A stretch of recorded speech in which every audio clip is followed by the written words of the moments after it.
So good morning guys. तो चलिए start करते हैं आज की क्लास। पहला प्रश्न बताइए, भारत का पहला इलेक्ट्रिक व्हीकल सिटी कौन सा बना है? गुजरात का केवड़िया।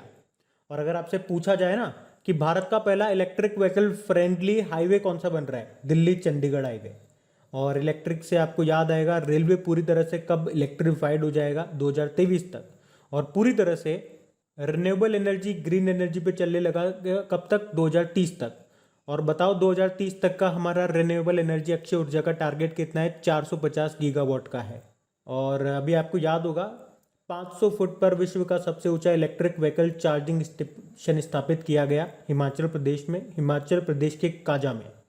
फिर बताइए, वर्ल्ड मॉस्किटो डे 20 अगस्त को थीम क्या रही? Reaching the zero malaria target. Malaria को खत्म करने का लक्ष्य हमारा 2030 है। मलेरिया दिवस 25 अप्रैल को होता है। मलेरिया मादा एनाफिलीज मच्छर के काटने से होता है और डेंगू मादा एडीज एजिप्टीज मच्छर के काटने से होता है। चलो बताओ वर्ल्ड डेंगू डे कब मनाते हैं? कमेंट बॉक्स में टाइप करके बताओ। अगला है, राष्ट्रीय युवा पुरस्कार किसे दिया गया? मोहम्मद आजम को। एक नेशनल यूथ डे भी याद रखो इसी से, 12 जनवरी को स्वामी विवेकानंद जी के जन्मदिन को।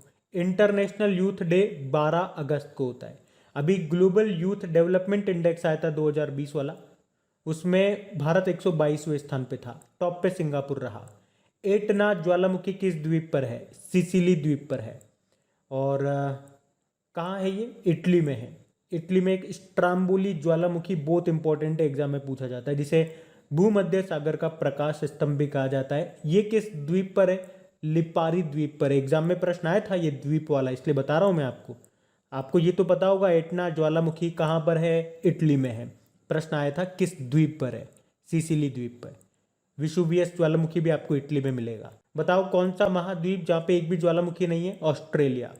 विश्व का सबसे ऊंचा सक्रिय ज्वालामुखी कौन सा है? माउंट कोटोपेक्स, जो आपको मिलेगा इक्वेटर में। और ज्वालामुखी में सबसे ज्यादा कौन सी गैस निकलती है? तो जलवाष्प, वाटर वेपर। अफ्रीका की सबसे ऊंची चोटी किलिमंजारो है, किस देश में है? तंजानिया में। अभी बीएसएफ के नए डायरेक्टर जनरल बने थे, पंकज कुमार सिंह नाम है। ITBP Indo Tibetan border police के नए बने थे डायरेक्टर जनरल, क्या नाम है? संजय अरोड़ा। और हाँ गाइस, देखिए इंडिया के टॉप बैंक एडुकेटर्स एक बार फिर अनअकैडमी पर आपके लिए ला रहे हैं ढेर सारी फ्री क्लासेस। तो अनअकैडमी की हर क्लास कंडक्ट की जाती है आपके बैंक की हर परीक्षा की तैयारी को और भी ज्यादा मजबूत करने के लिए। और ये सारी फ्री क्लासेस आपको मिलेंगे अनअकैडमी पर, जहां पर आप अपने फेवरेट टीचर के साथ अपने घर से अपने पर्सनल शेड्यूल के हिसाब से पढ़ सकते हैं। और अनअकैडमी की हर क्लास आप लाइव नहीं तो बाद में रिकॉर्डेड सेशन के द्वारा भी अटेंड कर सकते हैं। और अगर आप चाहें तो क्लास को डाउनलोड करके ऑफलाइन भी देख सकते हैं। और आप लाइव क्लास में आस्क अ डाउट फीचर के द्वारा टीचर से अपने डाउट भी क्लियर करवा सकते हैं। और आप लाइव क्विजेज और टेस्ट सेशन भी अटेंड कर सकते हैं, जहां पर आपको अपनी लाइव रैंकिंग भी देखने को मिलेगी। और अनअकैडमी पर टोटल 12 भाषाओं में क्लासेस कंडक्ट होती है, तो आप अपनी फेवरेट भाषा में क्लास अटेंड कर सकते हैं। आप अपने टीचर के साथ इंटरेक्ट कर सकते हैं, लाइव पोल में पार्ट ले सकते हैं। और ये सभी फीचर आपको मिलेंगे एक ही प्लेटफॉर्म पर, एक ही सब्सक्रिप्शन के साथ। तो आज ही सब्सक्राइब करें अनअकैडमी पर और इन सभी बेनिफिट्स का लाभ उठाइए। और हाँ देखिए, अगर आप मेरा कोड जो कि है क्रेक एग्जाम 10 यूज करते हैं तो आपको एडिशनल 10% का इंस्टेंट डिस्काउंट भी मिलता है। तो आपको इन सभी क्लासेस के जो लिंक हैं वो नीचे डिस्क्रिप्शन में मिल जाएंगे, तो वहां जाकर के आप इन सबका बेनिफिट उठा सकते हैं। फिर बताइए, अंतरराष्ट्रीय जैव विविधता दिवस इंटरनेशनल डे ऑफ बायोडाइवर्सिटी कब होता है? तो आंसर होगा 22 मई को। इसकी थीम थी we are part of solution. और विश्व कछुआ दिवस कब मनाया जाता है? 23 मई को मनाया जाता है। वर्ल्ड थायराइड डे कब होता है? 25 मई को होता है। थायराइड शरीर की सबसे बड़ी अंतःस्रावी ग्रंथि होती है, एंडोक्राइन ग्लैंड होती है। वैसे शरीर की सबसे बड़ी ग्लैंड होती है यकृत, लीवर बोलते हैं इसको। अच्छा, वर्ल्ड हंगर डे कब मनाया जाता है? 28 मई को। इसकी थीम थी एक्सेस एंड्स हंगर। और आपको याद होगा ग्लोबल हंगर इंडेक्स आया था, उसमें भारत 94 नंबर पे था। इंटरनेशनल एवरेस्ट डे कब मनाया जाता है? तो आंसर होगा 29 मई को मनाया जाता है। इसे नेपाल में सागर माथा के नाम से जाना जाता है। और वर्ल्ड मिल्क डे ये 1 जून को होता है। और ग्लोबल डे ऑफ पेरेंट्स भी 1 जून को होता है।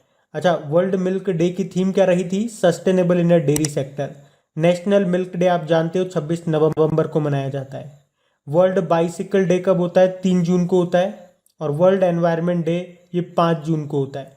इसकी थीम थी री इमेजिन रिसर्च रिस्टोर, और इसका फोकस था ecosystem restoration.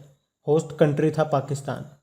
World food safety day कब होता है? विश्व खाद्य सुरक्षा दिवस 7 जून को होता है। और थीम क्या थी? Safe food today for a healthy tomorrow. और वर्ल्ड फूड डे कब होता है? ये होता है 16 अक्टूबर को, जबकि नेशनल फूड डे 24 अक्टूबर को होता है।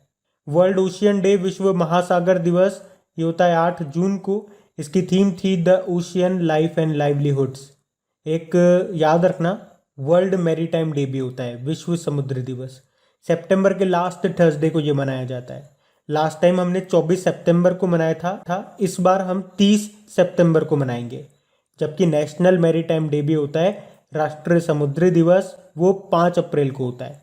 तो अब पुराने महीने के करंट अफेयर्स का रिवीजन करेंगे। तो बताइए, कांस फिल्म फेस्टिवल 2021 में किसने पाल्म डी और पुरस्कार जीता? तो आंसर होगा जैन कैंपियन ने।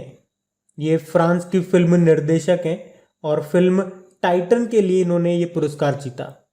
एनबी ड्राइवर नाम का एक आर्टिफिशियल इंटेलिजेंस बेस्ड गणितीय मॉडल ये डेवलप किया आईआईटी मद्रास ने।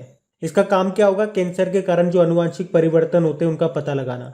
बताइए, स्पार्कसन ट्रॉफी किसने जीती थी? विश्वनाथ आनंद ने। तो आप समझ ही गए होंगे स्पार्कसन ट्रॉफी का संबंध चेस से है। पहले ग्रैंड मास्टर है हमारे ये, और पहला राजीव गांधी खेल रत्न पुरस्कार भी इन्हीं को मिला था 1991-92 में। वैसे राजीव गांधी खेल रत्न पुरस्कार का नाम अब बदल करके मेजर ध्यानचंद के नाम पे कर दिया गया है। तो बताइए, ग्राहकों के लिए फेडी artificial intelligence powered virtual assistance को लॉन्च किया था भी फेडरल बैंक ने। फेडरल बैंक के एमडी सीईओ श्याम श्रीनिवासन है। हेडक्वार्टर मिलेगा आपको केरल में। इसका टैगलाइन होता है योर परफेक्ट बैंकिंग पार्टनर। बताइए, आरएसएस बिल्डिंग इंडिया थ्रू सेवा नाम की बुक के लेखक कौन है? सुधांशु मित्तल है। और किसे मोहन बागान रत्न से सम्मानित किया जाएगा? शिवाजी बनर्जी को।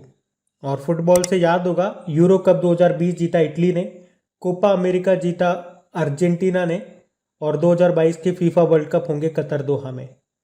विश्व शतरंज दिवस ये 20 जुलाई को मनाते हैं, पढ़ चुके हैं। किस देश ने चाइल्ड टैक्स क्रेडिट प्रोग्राम का विस्तार किया? तो आंसर होगा अमेरिका ने। भारत का पहला ग्रीन हाइड्रोजन प्लांट किसके द्वारा बनाया जाएगा? इंडियन ऑयल कंपनी के द्वारा। कहाँ पे? उसकी मथुरा रिफाइनरी यूपी में।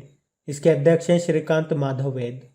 बताइए, भारत के जयनगर से किस देश के कुर्था के बीच रेलगाड़ी परिचालन का सफल परीक्षण अभी किया गया? तो ये आपको मिलेगा नेपाल में। इसकी लंबाई है 34.5 किलोमीटर। और कहाँ से कहाँ चलने वाली है ये? बिहार के मधुबनी में जो जयनगर है उससे नेपाल के कुर्था के बीच में। बताइए, हाल ही में जारी स्मार्ट सिटी अवार्ड 2020 में पहले स्थान पे कौन रहा? इंदौर और सूरत। और राज्यों में बात करेंगे तो उत्तर प्रदेश टॉप पे था। और सूरत से भी आपको याद होगा, अंतरराष्ट्रीय स्वच्छ वायु उत्प्रेरक कार्यक्रम के लिए चयनित होने वाला भारत का एकमात्र शहर था इंदौर। पूरे विश्व में 2 शहर चुने गए थे, एक तो इंदौर चुना था भारत से और दूसरा था इंडोनेशिया का जकार्ता। और अभी वाटर प्लस सर्टिफिकेट पाने वाला ये पहला शहर भी बना था। बताइए, भारत के पहले स्वदेशी विमान वाहक पोत, इसका नाम क्या है? तो आंसर होगा आईएनएस विक्रांत। अभी तक हमारे पास एकमात्र विमान वाहक पोत है जिसका नाम आईएनएस विक्रमादित्य है, जो कि हमने रशिया से लिया था। टोक्यो ओलंपिक में क्वालिफायर करने वाले पहले जूडो खिलाड़ी बने थे कौन? सुशीला देवी। और टोक्यो ओलंपिक का शुभंकर था मिराई तोबा और पैरालंपिक का था सोमाइती। वैसे आप जानते हो टोक्यो ओलंपिक, इसमें 1 गोल्ड आया हमारे पास, 2 सिल्वर आए थे और 4 ब्रॉन्ज आए थे। और इस तरह से मेडल की लिस्ट में भारत 48 नंबर पे था। 48 नंबर के आपके चीफ जस्टिस ऑफ इंडिया भी हैं, एनवी रमन्ना उनका नाम है। बताइए, किसने द स्टार्टअप वाइफ नाम की बुक को लिखा? तहमीमा अमन ने। कौन सा देश अंतरराष्ट्रीय सौर गठबंधन फ्रेमवर्क समझौते की पुष्टि करने वाला पहला देश बना? तो आंसर होगा डेनमार्क। डेनमार्क की कैपिटल होती है कोपेनहेगन। डेनमार्क ने कहा था कि 2070 तक ये एक आर्टिफिशियल आइलैंड बना लेगा, कृत्रिम आइलैंड बना लेगा, क्योंकि कोपेनहेगन डूब जाएगा। उस आर्टिफिशियल आइलैंड का नाम होगा लिनेट होम। और इंटरनेशनल सोलर अलायंस का हेडक्वार्टर मिलेगा आपको गुरुग्राम हरियाणा में, जहां पे भारत का पहला ग्रीन एटीएम भी स्थापित किया गया। कवल प्लस कार्यक्रम किस राज्य की पहल है? तो आंसर होगा केरल। और इस पहल का उद्देश्य क्या है? बच्चों की देखभाल करना, उनकी सुरक्षा करना और सबसे इंपॉर्टेंट बच्चों के यौन शोषण यानी कि सेक्सुअल हैरेसमेंट को रोकना। डीआरडीओ ने निर्भय मिसाइल का सफल परीक्षण किया था। ये क्या है? एक सबसोनिक क्रूज मिसाइल है। सबसोनिक क्रूज मिसाइल, सबसोनिक मतलब क्या होता है? जिसकी स्पीड साउंड की स्पीड से कम होती है। परीक्षण किया गया था उड़ीसा के बालासोर के चांदीपुर में। जाम्बिया में भारतीय उच्चायुक्त हाई कमिश्नर बने थे अशोक कुमार। जाम्बिया की कैपिटल लुसाका है। जाम्बिया कोचा यहाँ की करेंसी है। नवे एशियाई मंत्री स्तरीय ऊर्जा गोलमेज सम्मेलन की मेजबानी कौन करेगा? तो आंसर होगा भारत। भारत 2021 में ब्रिक्स सम्मेलन को भी होस्ट कर रहा है। 2023 में G20 सम्मेलन को होस्ट करेंगे हम लोग। और इस साल G7 की अध्यक्षता की यूके ने। और G20 की अध्यक्षता इस साल कर रहा है इटली। शंघाई कोऑपरेशन ऑर्गेनाइजेशन की इस साल अध्यक्षता किसके पास है? ताजिकिस्तान के पास है। और ये होगी कहाँ पे? ताजिकिस्तान की कैपिटल दुशानबे में होगी। बाकी अंतर्राष्ट्रीय नाविक दिवस, डे ऑफ सी फेयरर, ये 25 जून को मनाया जाता है। इसकी थीम थी नाविक शिपिंग के भविष्य के मूल में, seafarer at the core of shipping's future. तो अब कल के करंट अफेयर्स को रिवाइज करेंगे।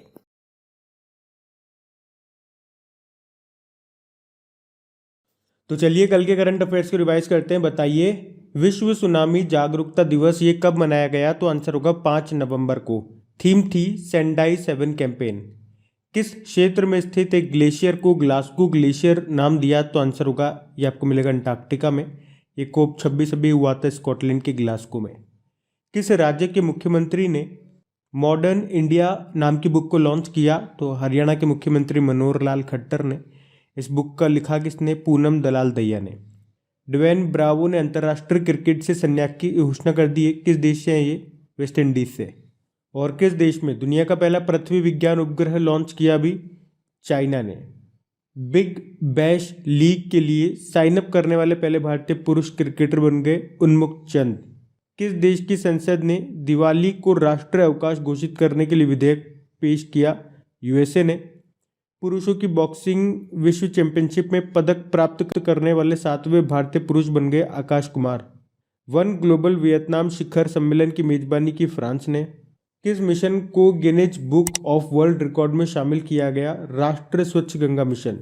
और कोप 26 शिखर सम्मेलन में किस देश ने रेजिलिएंट आइलैंड स्टेट्स के लिए पहल शुरू की? तो आंसर होगा भारत ने। तो गाइज ये था आज का आपका रिवीजन वाला सेशन अच्छा लगा हो तो लाइक करके शेयर जरूर कीजिएगा। Thank you guys.